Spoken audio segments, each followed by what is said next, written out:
Hello and welcome back. Now that you're here, we can continue from where we left off in the first episode of the Ben 10 miniseries. This time we'll be discussing the overarching cosmology of the verse and the mysterious and notorious Alien X, who reigns supreme among the entirety of Ben 10's vast realm. This may be the last installment in the series for now, but be sure to support the video by liking and subscribing if you want to see more content like this, and jump in the comments to let me know if you'd be interested in a third video discussing the Omnitrix's capabilities and functionalities on its own. Without further delay, let's get into what will likely end up being one of the highest concept videos on the channel. Starting off the cosmology, we are going to discuss the layers and levels from smallest to greatest in scope. We begin with the various infinite dimensions of the verse: Ledger Domain, the Null Void, and Generator Rex's dimensions, just to name a few. They are all infinite in scope and number, according to Dr. Holiday, Professor Paradox, Grandpa Max, and series writer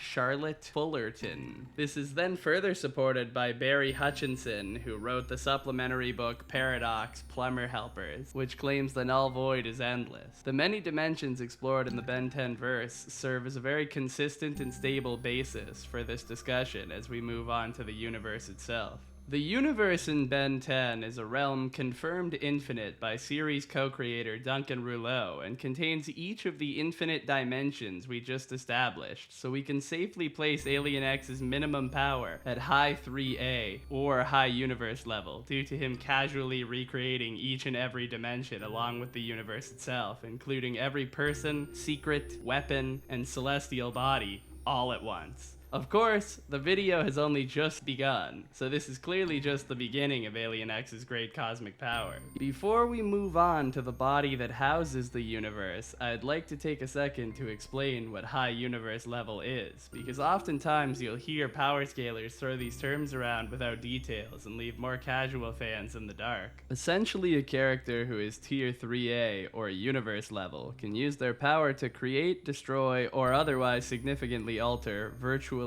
every celestial body in the entire observable universe. Every star, planet, galaxy, etc. So they are a person who can completely change everything we are currently aware of in space, whether it be destroying it or creating it, without actually affecting the space-time itself. Only the things within the universe are affected, whereas high universe level or tier high 3A characters can affect those same celestial bodies on an infinite scale while still being limited to the 3 dimensions of space and unable to interact with space-time as a whole. An easy way to sum it up is that universe level is one regular universe compared to high universe level, which is every regular universe. Next is the space beyond, a great leap up from the infinite set of infinite dimensions housed within Ben's infinite universe. The space beyond houses said universe and others that can even have inconsistent laws of physics. The space beyond is to the universe what the universe is to a single dimension, meaning that it is at least one level of infinity above the standard 4th dimensional universal model, or in other words, at least 5th dimensional. The space beyond being a realm of higher dimensional properties is consistent when you consider that it is impossible for beings of the universe to get there without the power of Professor Paradox, who himself is higher dimensional. And it is corroborated yet again when Vilgax uses the Chronosapien time bomb to destroy all but one of the infinite branching timelines, yet the space beyond was unaffected. This means that the space beyond is not bound by the temporality of the branching timelines, and Clockwork was still able to access and rewind the timelines that were destroyed due to the presence of the space beyond's higher dimensional time. The source of higher dimensional time is called the time stream. Very original name. Which is a vast realm that serves as the collection of all timelines, alternate realities, existence itself, and at least the 26 spatial dimensions referenced in Alien Force Episode 38. The time stream is the source of causality itself and binds all of the prior mentioned realities to the concept of cause and effect, but isn't limited to those realms. Even the space beyond and all dimensions out of sync with time are still housed within the time stream. Essentially, it is a higher dimensional timeline, or hyper-timeline, that orders regular time and structures it in a way that several timelines still function parallel to each other, despite being their own unique time frames. For example, when Vilgax used the Chronosapien time bomb to destroy all of the branching timelines in the multiverse, except for the timeline where Ben never got the watch, Paradox was still able to travel the time stream and bring No Watch Ben back to the beginning of Ben Prime's timeline, and even to alternate versions of the modern day timeline that were completely unaffected by the time bomb. The pre and post time bomb multiverse cannot exist at the same time in the same spatial coordinates unless they are both separately housed within a higher dimensional chronal realm, like the time stream. Essentially, Vilgax destroyed all time housed within his multiverse, but the hyper timeline keeps Vilgax's multiverse parallel with the multiverse before this occurred, so Paradox could use the Chrono Navigator to reach another standard universal model separated from Vilgax's multiverse. The time stream extends out to all 26 spatio-temporal axes in all directions infinitely. In other words, the time stream is at least 26 dimensional, which qualifies as hyperversal due to being a finite level of infinity above 11th dimensional. The time stream itself was spawned from a device called the Annihilarg,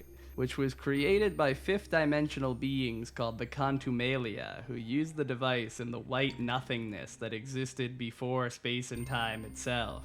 This was proven by Maltruant, the Chronosapien, being unable to use his time powers in this realm, due to time not yet existing. This realm is above the time stream, as it existed before it and contains it. The fifth-dimensional Contumelia created a special barrier to protect themselves from the Annihilarg. This barrier was stated to be impossible to turn off or destroy by the Contumelia. However, it was easily punctured by just a fragment of Alien X's DNA formed into a sword by Skurd the Slimebiote. And this fascinates the Contumelia, who were able to create the hyperversal Annihilarg that spawns the hyperversal time stream to begin with. This barrier scales above the Annihilarg's attack potency due to expressly being created to defend against it. So even if the Celestial Sword was 100% of Alien X's full power, he would still scale above the Annihilarg. And this is consistent when you consider that Alien X has tanked the Annihilarg without reacting or taking any damage earlier in the series. Even the Chrono Navigator, which is capable of destroying the entire hyperversal time stream, all of existence, all of time, and causality itself, is consistently considered by Azimuth, Professor Paradox, and the writing staff to be inferior to Alien X's power, which is still consistent due to scaling above the extra-dimensional Contumelia barrier, the Annihilarg, and other Celestial Sapiens,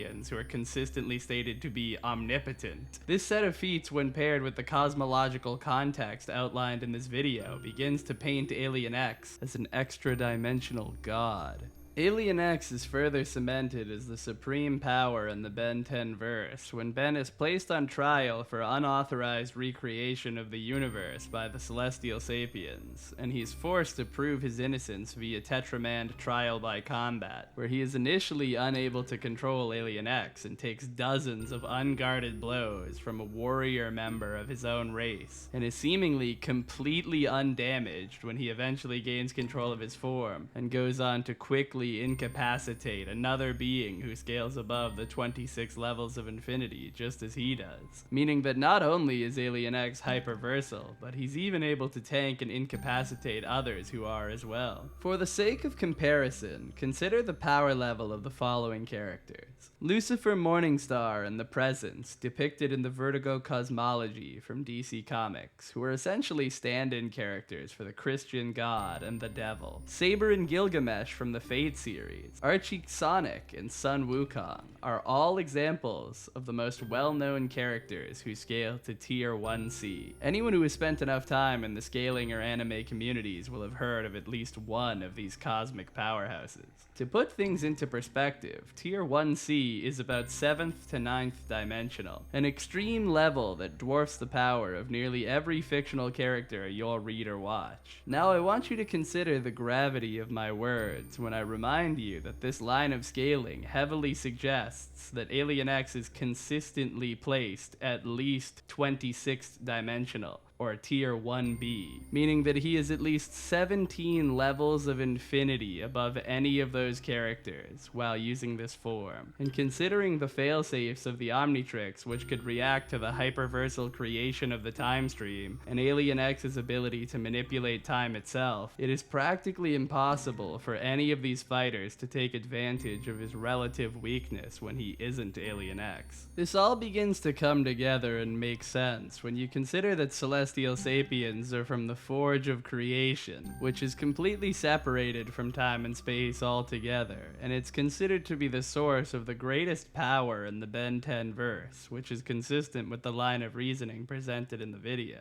Just to cover bases, now that you understand the scale of a Celestial Sapien's power, I'll quickly outline the specific abilities that they consistently use. Alien X can destroy, manipulate, or create as he sees fit, with practically no limitations. He was able to perfectly recreate everything in the universe, including secrets, weapons, aliens, planets, and dimensions that Ben couldn't have possibly known about, depicting nigh omniscience. Other powers he has used include duplication, existence erasure, mind control, as it is consistently stated that he could do anything by azimuth. Canonically, all art style changes and voice actor swaps are a result of beings on par or weaker than Alien X, and so they seem to have limited ability to affect even the meta-narrative of the verse. In conclusion, the Ben 10 Omniverse is a higher conceptual realm that spans so many spatial dimensions that most people don't know about, so it only makes sense that even die-hard fans of the series wouldn't dive this deep into the exact level of Alien X's powers. As Kevin said, Celestial Sapiens can just blink, and any lesser being would disappear. In the same vein as the comic book Infinity Stones, this kind of power can be used to rule over just about any concept of reality and break the laws of physics as they see fit. There are hardly any characters in any story that are faster, stronger, or more powerful than Alien X, because he simply transcends those measurements by a dozen magnitudes of infinity. Thanks for watching. This video quickly became a very amateur lesson in theoretical physics, so I'm very curious to see this video's reception. If you'd like me to explain any other high concept scaling terms or higher dimensional characters in more detail in the future, let me know in the comments. But either way, I hope you stay safe and take it easy.